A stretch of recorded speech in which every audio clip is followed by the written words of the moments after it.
Right now, the XRP Ledger is preparing for the implementation of XLS-80.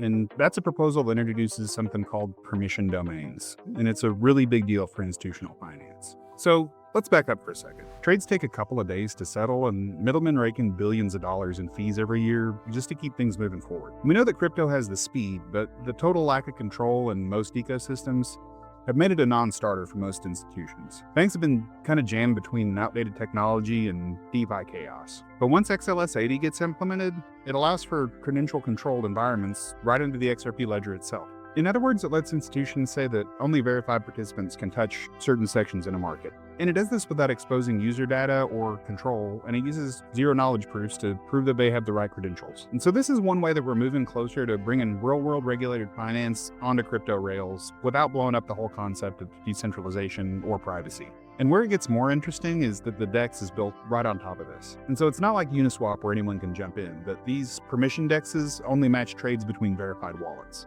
Same kind of speed and automation, but with certain guardrails. And so technically it reuses the XRP Ledger's existing automated market maker and DEX, but adds a step that checks that both wallets meet the domain's credential rules. If one doesn't, the trade never even starts.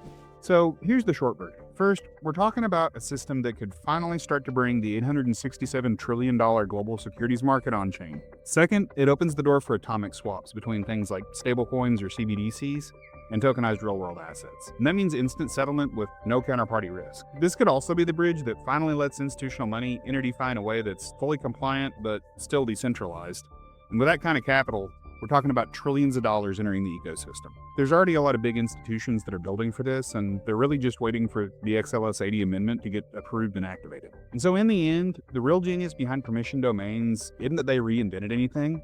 It's just that they're here to connect the pieces that institutions actually need without watering down what makes blockchain powerful in the first place.